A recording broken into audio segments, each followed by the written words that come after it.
Rayalaseema lift irrigation scheme గురించి చిన్న పిల్లాడికి కూడా అర్థమయ్యేటట్లు చాలా క్లారిటీగా చెబుతా. క్షణాల్లో శ్రీశైలం ప్రాజెక్టు ఒక పెద్ద నీటి కుండ లాంటిది. అందులో ఉండే నీటిని ఆంధ్రప్రదేశ్ 66%, తెలంగాణ 34% తీసుకోవాల్సి ఉంటుంది. బ్రిజెస్ ట్రిబ్యునల్ ప్రకారంగా కుండ నిండితేనే గాని రాయలసీమకు నీళ్లు తీసుకోవడానికి అవకాశమే లేదు.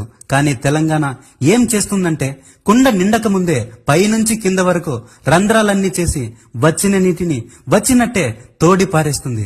ఇలా చేస్తే శ్రీశైలం కుండ నిండేదెప్పుడు, రాయలసీమకు నీళ్లు వచ్చేదెప్పుడు అని జగన్ బాగా ఆలోచించి తెలంగాణతో పాటు ఆంధ్రాకి కూడా మంచి జరగాలనే, తిరుమల శ్రీవారి పాదాల చెంతకు కూడా నీళ్లను తీసుకెళ్లాలనే తెలంగాణ వాళ్ళు కుండ కింద బొక్క పెట్టినట్లు జగన్ కూడా మరోవైపు కుండ కింద రంధ్రాన్ని చేసి రాయలసీమ లిఫ్ట్ ఇరిగేషన్ స్కీమ్ ని ప్రారంభించడమే కాదు, రాత్రింబగళ్లు కష్టపడి ఆగ మేఘాల మీద దాదాపు 1000 కోట్ల రూపాయలు ఖర్చు పెట్టి 87% పనులు పూర్తి కూడా చేశాడు.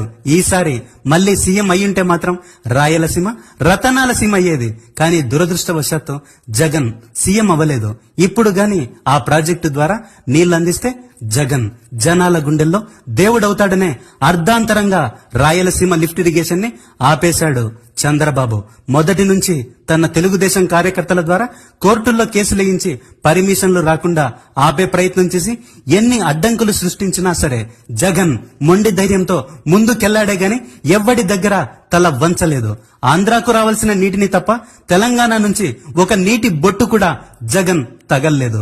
రాయలసీమ లిఫ్ట్ ఇరిగేషన్ ద్వారా రాయలసీమకు మాత్రమే కాదు, తమిళనాడులోని చెన్నై కూడా నీళ్లందించే ప్రయత్నం చేసిన దమ్మున్న మగాడు జగన్.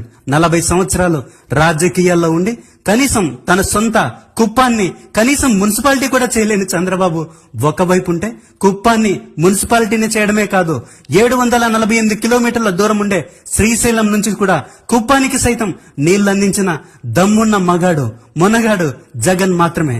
ఇలాంటి దమ్మున్నాడు రాష్ట్రంలో జగన్ ఒక్కడు తప్ప ఇంకెవడూ లేడు. ఎస్ఎల్బిసి, కల్వకుర్తి, పాలమూరు, రంగారెడ్డి ప్రాజెక్టుల ద్వారా తెలంగాణ రోజుకి 7-8 టీఎంసీల నీళ్లను తోడి పారేస్తుంది. కానీ ఆంధ్రాకు కనీసం 1 టీఎంసీ కూడా నీళ్లు దక్కడం లేదు. అందుకే Jagan Rayalaseema lift irrigation scheme ని ప్రారంభించి 87% పూర్తి కూడా చేశాడు. జగన్ చేసిన మంచి పనులను మధ్యలో ఆపేసిన చంద్రబాబు గారు ప్రజల కడుపు నింపకపోయినా పర్వాలేదు, కానీ ప్రజల కడుపుల మీద కొట్టమాకండి చంద్రబాబు గారు, చేసిన కర్మను అనుభవించక తప్పదు. ఇక చంద్రబాబు గారి ప్రశ్నలకు ధీటుగా నా సమాధానాలు ఫ్యాక్ట్ సంచారి ఛానల్లో చెప్పాను, చూసేయండి, దుమ్ము దులిపోయండి టెలిగ్రామ్ లో.